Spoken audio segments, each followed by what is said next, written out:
Vamos ouvir agora professor de Minas Gerais, professor José de Assis Santiago Neto, advogado criminalista, por isso estou tão à vontade, estamos entre colegas advogados, advogado criminalista, professor da PUC de Minas Gerais, mestre e doutorando pela PUC de Minas Gerais e diretor do Instituto de Ciências Penais, ICP. Professor, com a palavra. Bom, primeiramente, bom dia a todos. Cumprimento o Jeffrey, na pessoa dele, todos os membros da mesa. Queria agradecer de plano o convite do Marco, do professor Jacinto, a hospedagem e o asilo político do Léo de Paula, que a gente se divertiu bastante trocando ideia de processo penal nesses últimos 2 dias. E sempre bom rever os amigos que nós fizemos no Chile, uma viagem que a gente aprendeu muito junto e compartilhar isso um pouco. Lá em Minas, nós temos na PUC um núcleo de estudos, uma linha de pesquisa de direito processual. E a gente parte de uma concepção de processo que, às vezes, fica um pouco fechada no meio das montanhas e não ecoa, não sai para o resto do Brasil. E não sai. É muito interessante, quando a gente lê os textos do pessoal da PUC Rio Grande do Sul, o pessoal aqui da Federal do Paraná, principalmente lá do Rio Grande do Sul, Federal do Paraná, eles leem algumas coisas que a gente lê lá também, alguns professores de lá, por conta da influência da Flaviane e do Catone aqui na universidade. Mas lá no Rio Grande do Sul, eles chegam a conclusões muito próximas e por bibliografia completamente distinta. Então, eu separei minha fala aqui em alguns pontos e eu gostaria de começar primeiro dizendo uma coisa muito clara. Lá nós trabalhamos processo como procedimento desenvolvido em contraditório, uma linha fatsalariana, uma linha onde, para nós, para ser processo, tem que ter contraditório. Dizendo isso, eu quero dizer que, se nós temos, falar em processo acusatório é uma redundância. Porque, se o processo acusatório é de partes, ele exige contraditório. E falar em processo inquisitivo não existe, porque, se não tem contraditório, não tem processo. É um procedimento, um mero procedimento. E o que nós temos no processo penal brasileiro é um procedimento. Nós não temos contraditório no processo penal no Brasil. E aí, partindo disso, eu trago, para a gente começar, 2 exemplos lá de Minas, maus exemplos. Um desembargador, num julgamento, e o autoritarismo está perdendo a vergonha completamente, está ficando cada vez mais escancarado, onde eu sustentei um habeas corpus, a inconstitucionalidade da prisão preventiva para a garantia da ordem pública e, principalmente, trabalhando uma questão que ela havia sido decretada de ofício, na audiência de custódia. O promotor, na audiência de custódia, pediu a substituição por medidas cautelares diversas num gravíssimo crime de estelionato, e o juiz decretou a preventiva de qualquer jeito. E aí o relator começou a fala dele dizendo: eu sei que o Código de Processo Penal é inconstitucional, mas é o código que tem, é esse que eu aplico. Foda-se a Constituição, que se dane a Constituição. Nós precisamos, eu tenho esse código, é ele que eu vou aplicar e que eu quero manter esse cara preso. De fato, manteve ele preso.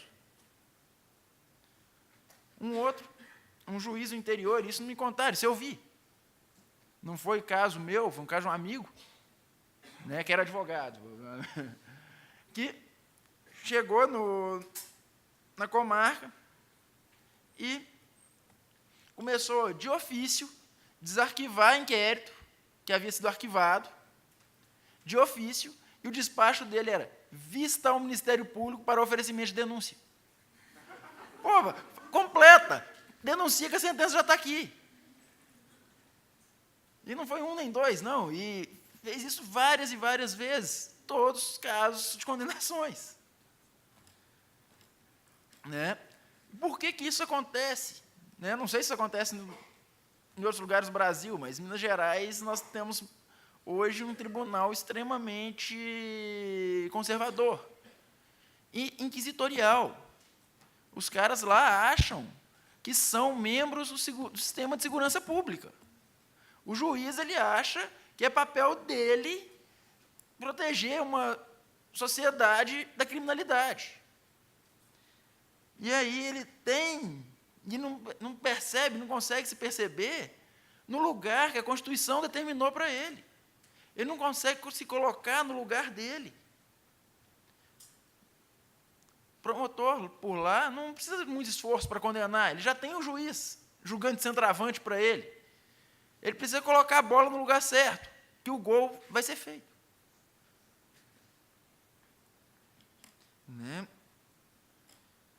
Mas esse sistema inquisitório e a manutenção dele, né, basta a gente ver, né, o pouco interesse e os avanços pequenos, o novo CPP, a gente precisa do novo CPP, mas o que ele foi desfigurado no trâmite dele no Senado, né, ele serve a alguém, ele serve a algum interesse. Tem quem queira, quem precise manter esse discurso autoritário, esse discurso inquisitorial no Brasil. Tem alguém ganhando com isso. Tem alguém que precisa disso. Né? E aí a gente pega alguns pontos, né? A falta de um momento específico, de uma fundamentação no indiciamento. O acusado, o investigado, ele responde ao inquérito policial o tempo inteiro sem saber a situação jurídica dele. Ele só vai ser indiciado no final, quando vem em seguida um relatório, e vai vir em seguida a denúncia. Até então, não. Você está sendo ouvido por quê? Não sei. Mas você está sendo ouvido. Né? Eu já vi várias intimações de clientes meus que chegaram lá no escritório que não falavam. Se eu estou te intimando para ser testemunha, se eu estou te intimando para ser investigado, qual é a situação que eu vou te ouvir? E aí você tem que chegar lá na delegacia e perguntar para o delegado. Não, eu estou precisando ouvir ele. Tá, mas ele vai ter direito ao silêncio ou não? Ele vai responder isso ou não? Né? O momento de recebimento da denúncia é um ponto crucial para a fixação de pontos no processo penal brasileiro. E aí aqui a gente tem duas coisas, que o Auri denominou muito bem de mesóclise da discórdia. Né? Quando eu recebo a denúncia, eu não sei se é antes a resposta ou depois. E aí, fato-salarianamente, eu só consigo ver depois. Por quê? Eu preciso do contraditório. Eu preciso ouvir a defesa. Falo, por que a denúncia não merece ser recebida? E todos os tribunais falam, não, que é antes. Mas o engraçado é que já vi casos que, quando a prescrição ia se dar, né, eles, não, o recebimento é depois, porque ia dar prescrição, o recebimento da denúncia e a sentença. Falei, não, a denúncia foi recebida, não, foi depois da resposta. Não, tem dois momentos, porque... E aí você tem doutrina dos dois lados, você resolve o problema. A falta de fundamentação da decisão que recebe a denúncia. Você lê a jurisprudência do STJ, do STF, todos falam, a decisão que recebe a denúncia não precisa ser fundamentada. Poxa, a Constituição fala, toda decisão tem que ser fundamentada. E o juiz recebe, mas por quê? Porque eu quero receber, porque é um despacho padrão. Ou como eu vi lá em Minas também, ó, os exemplos de Minas, o Tribunal de Minas é um zoológico para isso.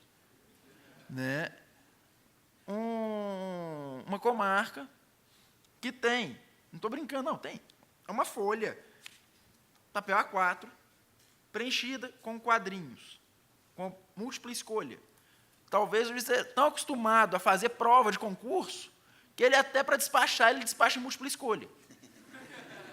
Ele pega, embaixo tem o título do documento, despacho padrão cível/criminal. Tem todos os despachos que ele poderia dar, e nome e assinatura. Ele marca um X no despacho que ele quer. Se é receber denúncia, se é receber a petição inicial de alimentos, ele tem ali. Ele marca o xizinho dele, onde é que ele quer, a opção, assinale a alternativa correta da prova, e está ali um despacho. Né? E vai desde cite-se, intime-se, receba a denúncia, receba a petição inicial, tem tudo, todas as possibilidades de despacho. Agora, se sair do padrão dele, eu não sei como é que ele atua. Porque ele tem que marcar o X. Né? E o tribunal fala que está beleza, que esse processo é lícito, que esse processo não tem nulidade. Né?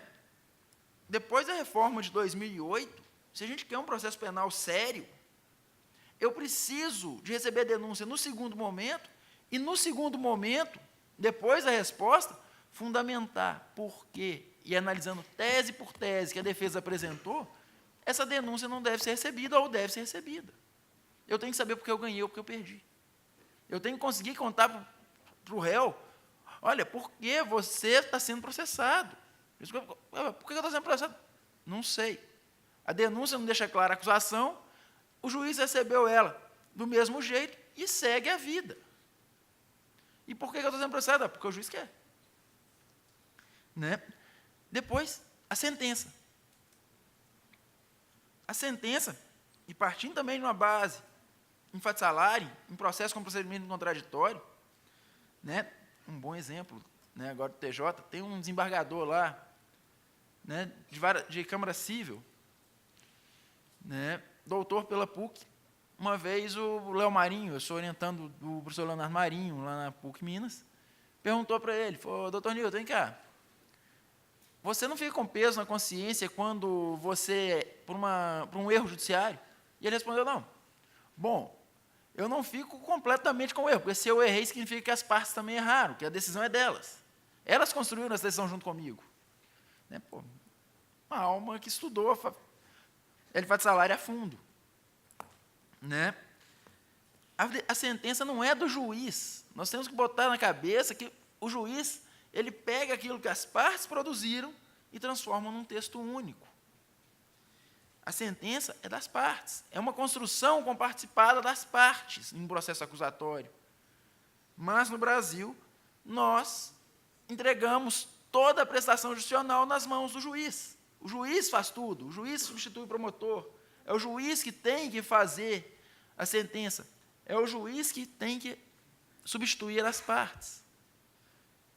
E a gente tem que falar também do advogado. Né? Tem advogado que fala, não, o direito criminal é muito mais tranquilo, porque o juiz conduz tudo. E aí eu posso fazer um serviço meia boca que o juiz vai me substituir. E se tiver uma tese absolutória que eu não sei, ele vai descobrir e vai absolver meu cliente. Pô, você confia no sistema, né? Então, o contraditório, ele é fundamental, ele é uma pedra básica no... Estão me falando aqui que o tempo está quase acabando. Né? O contraditório é uma pedra fundamental num processo acusatório. A gente só tem processo penal acusatório se ele for desenvolvido em contraditório pelas partes.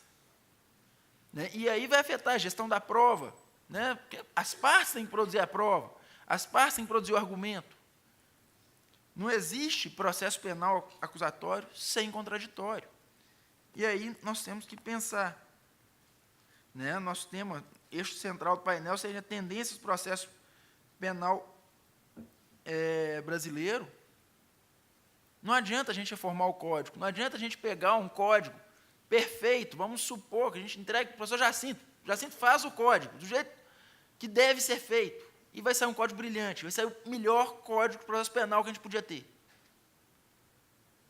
Porque foi feito por um cara que estuda, um cara que é o melhor nome do processo penal no Brasil.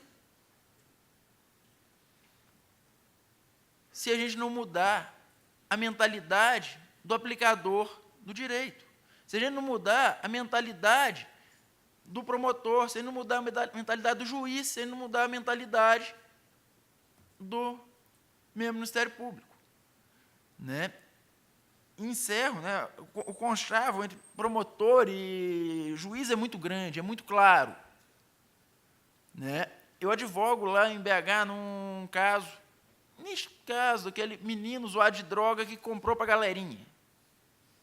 O juiz, desde do inquérito, já falou com um colega que atua no mesmo caso que eu, já falou comigo, Fernando, esse caso aqui, vou dar o parágrafo 4 substituir, e o acusado preso preventivamente. Tá, mas por que você mantém a prisão, então? Você está falando aqui que você já está convencido que a pena vai ser substituída. Fala, não, porque o promotor, né, doutor? O promotor denunciou na associação, então a gente não pode soltar ele agora. Mas você já falou que não tem associação, cara. Mas eu vou manter, porque o promotor quer. Né? É isso que nós temos que mudar. Não basta a gente mudar a lei. Né? E a gente precisa, no Brasil, cada vez mais, eu percebo que a gente precisa da pequena norma. Né? Não vale de nada a audiência de custódia prevista no Tratado de São José.